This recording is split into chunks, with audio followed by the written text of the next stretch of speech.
Uma única noite. Um exército inteiro aniquilado. Nenhum grito de batalha. Nenhum choque de espadas.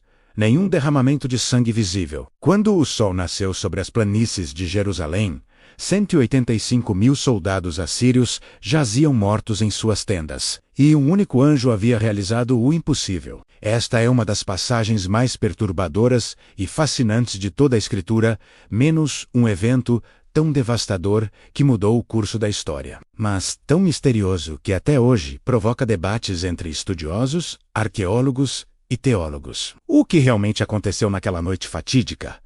Quem era esse anjo destruidor? Por que Deus escolheu intervir de forma tão dramática e absoluta? E mais importante, o que esse evento milenar revela sobre o mundo invisível que opera ao nosso redor, sobre o poder que transcende qualquer força militar humana e sobre a proteção divina que poucos compreendem verdadeiramente? A história está registrada em 2 Reis 19, Isaías 37, e nas Crônicas Assírias.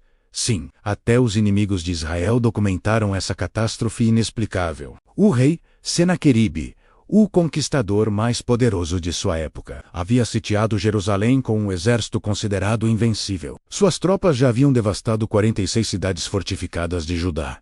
A capital estava cercada, sem esperança aparente de resgate. O rei Ezequias e seu povo estavam à beira do desespero. Mas algo extraordinário estava prestes a acontecer, menos algo que os assírios jamais esperariam, que desafiaria toda a lógica militar e que ecoaria através dos séculos como testemunho do poder sobrenatural, uma intervenção angelical que não apenas salvou uma cidade, mas preservou a linhagem messiânica e alterou o destino de nações inteiras. Prepare-se para desvendar um dos maiores mistérios da Bíblia, onde o céu e a terra se encontraram em um confronto silencioso, mas devastador, e onde a fé de um rei moveu a mão do Todo-Poderoso de maneira incomparável.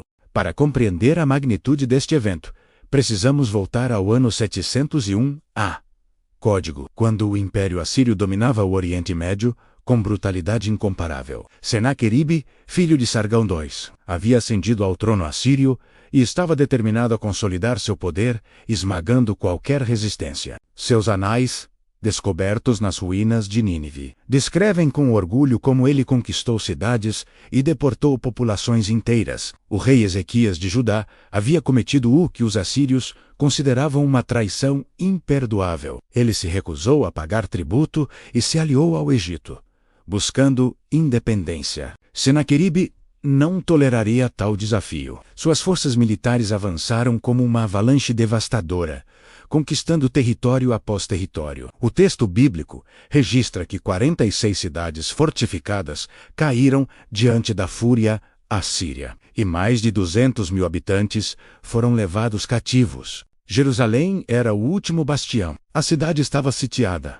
cercada por um exército cuja fama de crueldade precedia sua chegada. Os assírios eram conhecidos por empalar prisioneiros, esfolar vivos os líderes inimigos e construir pirâmides com crânios humanos. O comandante assírio Rabsaqué ridicularizou publicamente o Deus de Israel, gritando às muralhas: "Não deixem Ezequias enganá-los. Que Deus de alguma nação já livrou sua terra das mãos do rei da Assíria?" Era uma provocação direta, não apenas a um rei, mas ao próprio Deus de Israel. Ezequias, em desespero, rasgou suas vestes, cobriu-se de pano de saco e entrou no templo. Ele estendeu a carta blasfema de Senaqueribe diante do altar e orou com intensidade: "Ó Senhor, Deus de Israel, Tu és Deus, só Tu, sobre todos os reinos da terra. Livra-nos de suas mãos, para que todos os reinos da terra saibam que só Tu, Senhor, és Deus."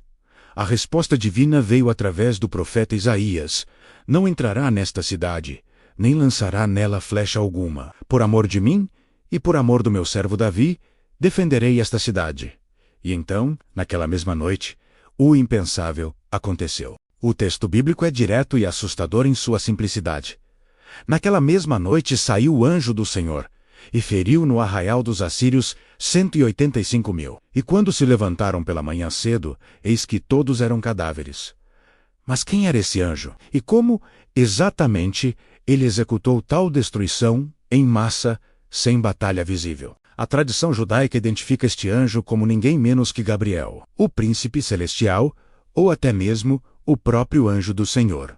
Uma teofania, uma manifestação do próprio Deus em forma angelical. O termo hebraico usado é Malach YHWH, que muitas vezes representa não um anjo comum, mas a presença divina direta. Isso não foi obra de um mensageiro celestial qualquer, mas uma intervenção do próprio braço direito de Deus.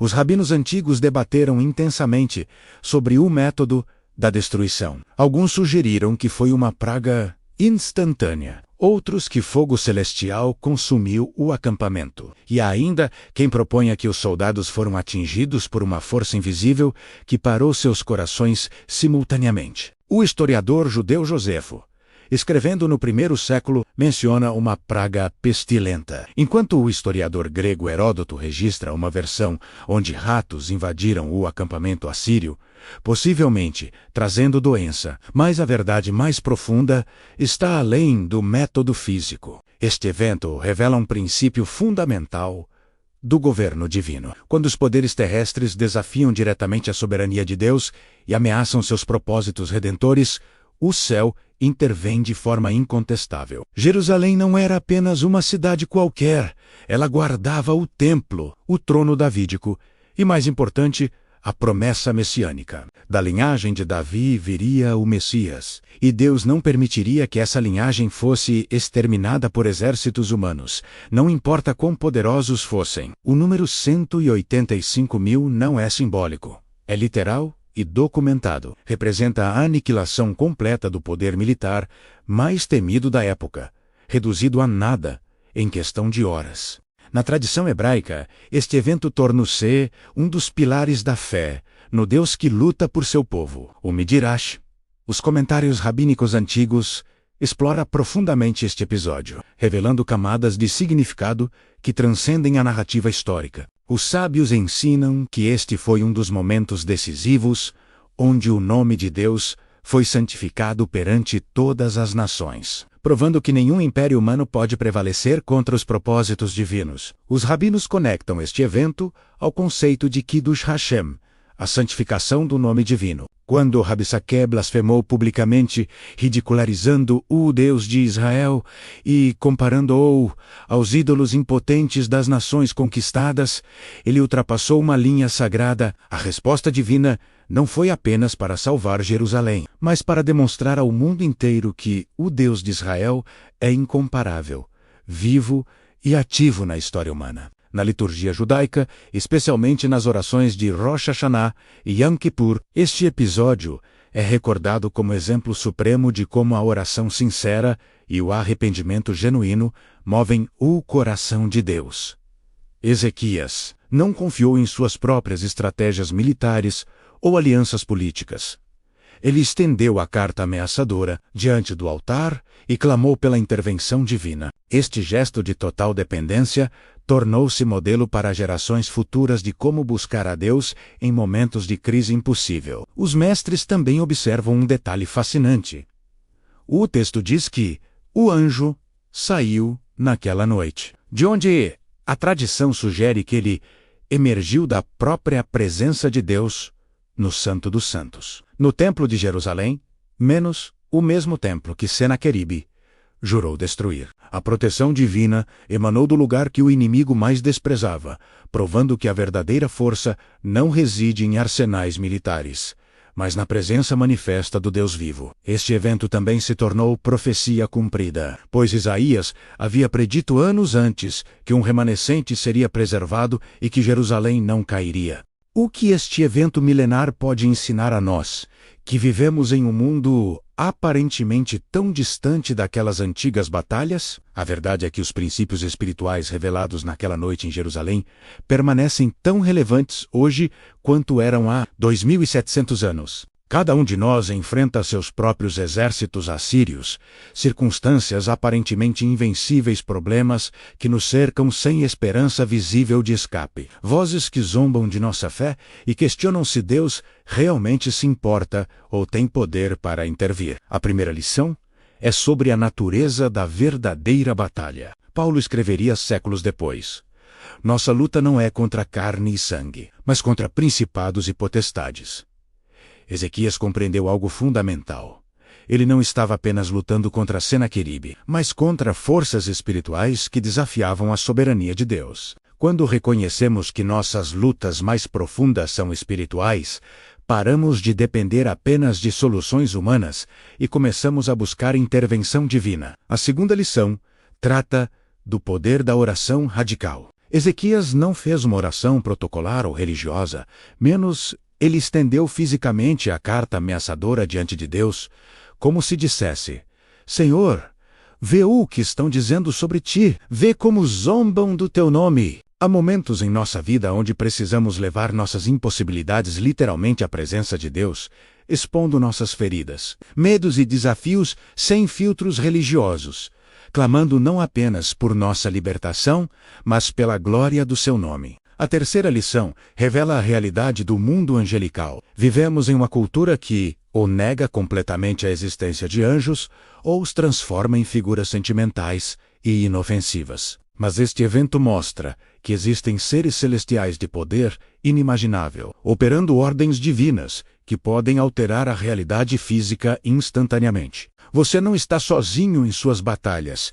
Há forças invisíveis a seu favor quando você está alinhado com os propósitos de Deus.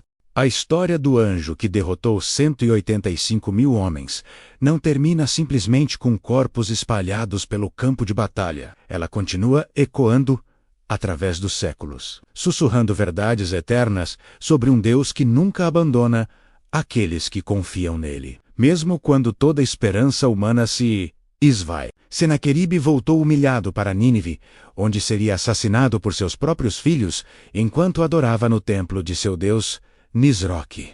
Um fim trágico que confirma que desafiar o Deus vivo sempre tem consequências irreversíveis. Mas há algo mais profundo aqui.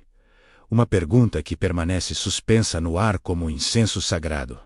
Se um único anjo pôde fazer isso, quantos outros eventos da história humana foram secretamente moldados por intervenções angelicais que nunca conhecemos? Quantas vezes fomos protegidos por forças invisíveis, livrados de perigos que nem sequer percebemos? O véu entre o mundo visível e invisível é mais fino do que imaginamos. E as Escrituras estão repletas de momentos onde esse véu se rasga brevemente, revelando a guerra cósmica que acontece nos bastidores da realidade que conhecemos. Este mistério nos convida a viver com uma consciência diferente, sabendo que nossas orações não se dissipam no ar vazio, mas alcançam o trono celestial e movem exércitos angelicais. Que nossa fé não é ingenuidade, mas conexão com uma realidade superior que governa sobre todas as circunstâncias terrenas. Que quando tudo parece perdido, quando os inimigos zombam e as probabilidades são esmagadoras, existe um Deus que ainda envia seus anjos